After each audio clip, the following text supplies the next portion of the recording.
कहते ने पंजाबी च बंदे दे पुत्रा वांग अगर इस्तेमाल करे तो। अच्छा मुझे एक बात बताइए डॉक्टर साहब, अरशद मलिक की वीडियो, शौकत सिद्दीकी का बयान, राना शमीम का हलफनामा, अब साकिर निसार की मुबीना ऑडियो, इस पर जामिया जो तहकीकात है वो क्यों नहीं होती? बता चुके हैं आप, इसमें बड़े बड़ों के नाम आएंगे, लेकिन सवालिया निशान तो उठता है ना कि इसकी कुछ जामिया तहकीकात तो करो, कौम को सेटिस्फाई तो करो। 22 करोड़ नहीं 24 करोड़ का मुल्क है ये। पाकिस्तान में बड़ी बड़ी तहकीकात की ज़रूरत थी, लियाकत अली खान से लेकर मोहतरमा बेनज़ीर भुट्टो। अब देखिए ना, आपके जुडिशल मर्डर हुआ जुल्फ़िकार अली भुट्टो का, कब से उनके जज के इकरार करने के बाद वो केस आज भी अदालत में पड़ा हुआ है। चीफ जस्टिस साहब कहते हैं कि जी अदालतें इंसाफ करती हैं, तो क्यों नहीं इंसाफ हो रहा है? कासिम सूरी साहब स्टे ऑर्डर में बैठे हुए एक अहम तरीन इदारे के पार्लियामेंट के डिप्टी स्पीकर हैं। उन पे इल्जाम ये है कि उन्होंने इलेक्शन में धांधली की और 52,000 वोट जाली डलवाए, और वो भी पांव के अंगूठे के। मैं नहीं कह रहा, इलेक्शन ट्रिब्यूनल 14 महीने के बाद फैसला करता है। वो फैसला 14 महीने बाद इलेक्शन ट्रिब्यूनल करता है कि ये आदमी जो है इसने धांधली की है, उसका इलेक्शन कलअदम कर दिया जाए। कासिम सूरी साहब सुप्रीम कोर्ट चले गए, 1 साल से ज्यादा हो गया है, उनका केस स्टे है।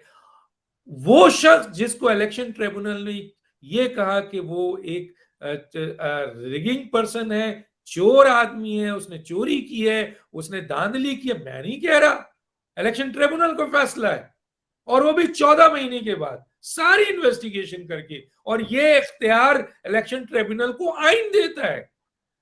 तो उसके बाद दूध का दूध पानी का चले, कोर्ट चले जाए, सुप्रीम कोर्ट चले जाए, सुप्रीम कोर्ट को फौरी फैसला करना चाहिए, क्योंकि पार्लियामेंट जो बहुत अहम और मुकद्दस इदारा है, उसका ये डिप्टी स्पीकर है, वहां कानून साजी होती है, उसके नीचे पार्लियामेंटेरियन बैठे हैं, वहां कानून साजी हो रही है, वहां मुल्क की तकदीर का फैसला हो रहा है। और अगर सही मायनों में देखा जाए इलेक्शन ट्रिब्यूनल की स्टेटमेंट के मुताबिक, फैसले के मुताबिक, तो वो तो एक जाली आदमी है, वो तो एक डाकू है, चोर है। वो तो वहां पर जो बैठे हुए हैं, उन्होंने तो वोट चोरी किया है।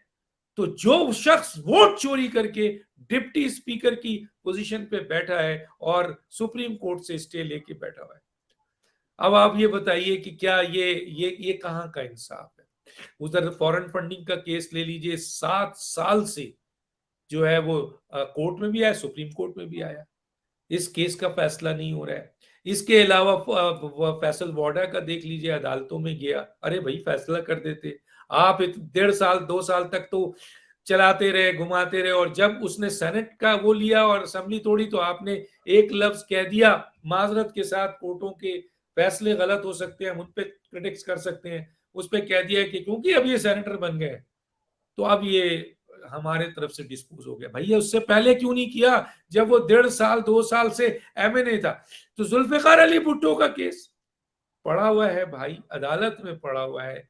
तो आप कह रहे हैं कि जो आपने बात की है, तो इतने अहम अहम तरीन चीजें जिसकी न तहकीक हुई, न जिसकी अगर तहकीक भी हो गई तो उस पर सजा नहीं हुई, अगर आप वो तमाम चीजें देख लें, तो अब सवाल ये पैदा होता है कि इंक्वायरी और इन्वेस्टिगेशन और इस मुल्क में इस तरह के कई वाकयात हैं, क्यों? क्योंकि उसमें ताकतवर लोग इन्वॉल्व हैं। जब ताकतवर लोग किसी चीज में इन्वॉल्व होते हैं, तो फिर उनको एक्सपोज होना बड़ा मुश्किल काम है। पाकिस्तान के अंदर अभी हमारी माजरत के साथ, बहुत तकलीफ के साथ कहना पड़ता है कि हमारी अदालती फैसले बहुत अच्छे भी आए हैं, बड़े फकीदुल मिसाल भी हैं, बड़े अच्छे जज भी आए हैं, लेकिन चंद जजों ने इस इदारे को तबाह किया है, और ये अहम तरीन इदारा मजीद तबाही की तरफ जा रहा है। ये जो ऑडियो आई है, अगर इसका फैसला नहीं हुआ, और ये तमाम चीजों का शुक्र है कि इरफान कादिर ने जज अरशद मलिक की और शौकत सिद्दीकी का केस अदालत में कानूनी तौर पर लेके आ गए। अब पीएमएलएन को चाहिए कि जज ये जो आपका साकिब निसार की ऑडियो है, इसको लेकर अदालत में जाएं, क्योंकि साकिब निसार नहीं जाएंगे। सो मोटो नोटिस भी मेरी समझ में आ रहा नहीं, वरना लेना होता अब तक लिए जा ले चुके। चुके होते हैं। तो इसलिए वाहिद एक रास्ता है कि कोई इफेक्टी, जो सबसे ज्यादा इफेक्टी जाहिर है नवाज शरीफ फैमिली है, वो उठे और लेके जाएं और सामने आ जाए, फैसला आ जाए। इससे उनको रिलीफ मिलने के चांसेस कानूनी तौर पर 2000% है। बिल्कुल ठीक है डॉक्टर साहब, ये आपके सामने कुछ पॉइंट्स हैं, बड़ी मेहनत से तैयार किए गए हैं कि अगर इंसाफ होता तो ये काम ना होते, इसमें कोई शक नहीं है। और उसमें से 50% जो है वो आप बता चुके हैं लोगों को कि क्या क्या मैंने पढ़ाया है, ये बड़ा जबरदस्त लिखा है, दिया है, उसमें बड़े अहम पॉइंट्स उन्होंने दिए हैं कि अगर इंसाफ हो रहा होता अदालतों से तो फिर ये सारे केसेस है ना। आप देख रहे हैं एयर मार्शल अरशद मलिक की बतौर चेयरमैन पीआईए गैर कानूनी अपॉइंटमेंट है, सारे डॉक्यूमेंट्स दिए गए, खुद अदालत ने, सिंध हाई कोर्ट ने इनको काम करने से रोका, फिर सुप्रीम कोर्ट ने भी इनको इनकी ऊपर जो आर्गुमेंट्स किया, इनको काम करने से रोक दिया। और उससे पहले कि एक सीओ के हवाले से जो अपॉइंटमेंट्स हुई थी उसको सुप्रीम कोर्ट उठाकर डस्टबिन में फेंक चुकी थी, और ये तो उससे भी नाअहल शख्सियत थे, और इनका आईनी और कानूनी तौर पर इनकी अपॉइंटमेंट बिल्कुल सही नहीं है। मैंने भी इस केस को बड़ा स्टडी किया है, खुद अदालत ने, सिंध हाई कोर्ट ने और फिर सुप्रीम कोर्ट ने, और ऐसा लग रहा था कि ये स्ट्रक डाउन होंगे, खत्म होंगे, लेकिन एकदम पता नहीं क्या हुआ कि ये 1 साल से अब ये केस नहीं सुना जा रहा। तो इसका कोई जवाब दे दे, क्यों इसकी नहीं। इसी तरीके से बहुत सारे मसले हैं, रेगुलराइज हो गया, उनको आपने बनीगाला को रेगुलराइज कर दिया, गरीबों के घर को आपने तोड़ दिया। बनीगाला का जो उस जमाने का रजिस्ट्रार था, या वो उस जमाने का जो क्या कहते हैं, वो आपके जमीनों का वो है, उसने लिखा, उसने बयान दिया बेचारे ने कि जनाब ये इन्होंने जो आपके कंप्यूटर की लिस्ट दी है, उस जमाने में कंप्यूटर की लिस्ट कंप्यूटर था ही नहीं, बिल्कुल था, तो इसके बावजूद उनको रेगुलराइज कर दिया। और वो जो लोग लीज का पैसा देकर, गरीब लोग मेहनत करके अपना इस मकानात को, घर को बनाया है, जो 30-30 साल 40 साल से चल रहा था, वो आपके उसको कोई नहीं होता है।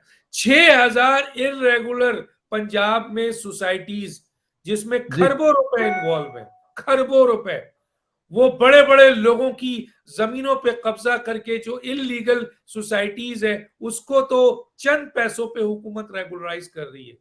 कोर्ट में चले गए, कोर्ट में ये केस है, लेकिन वो चंद फाइन करके उनको रेगुलराइज करने की दिया जा रहा है। अब अंडरहैंड इसमें अरबों और खरबों की डीलिंग, मैं किस किस चीज की बताऊं, बहुत सारे ऐसे केस हैं। ये जो भी शख्स जिसने ये पूरा का पूरा चार्ट बनाया है, ये एक सवालिया निशान है हमारे अदालती इंसाफ पे। और चीफ जस्टिस मोहतरम, जिनकी मैं हम सब बड़ी रिस्पेक्ट करते हैं, इंडिविजुअल हैसियत में उनकी पोजीशन बहुत पॉजिटिव है, लेकिन एज ए सुप्रीम कोर्ट मुख्तलिफ केसेस के हवाले से ये सवाल उनसे उठता है कि आपने आसमा जहांगीर के प्रोग्राम में जो आपने स्टेटमेंट दी थी, तो फिर ये जो 18, 20, 19 पॉइंट्स लेकर खड़े हो गए, ये इसका जवाब कौन देगा? डॉक्टर साहब, हमारे क्योंकि हमें ख्याल करना पड़ता है, लिहाज करना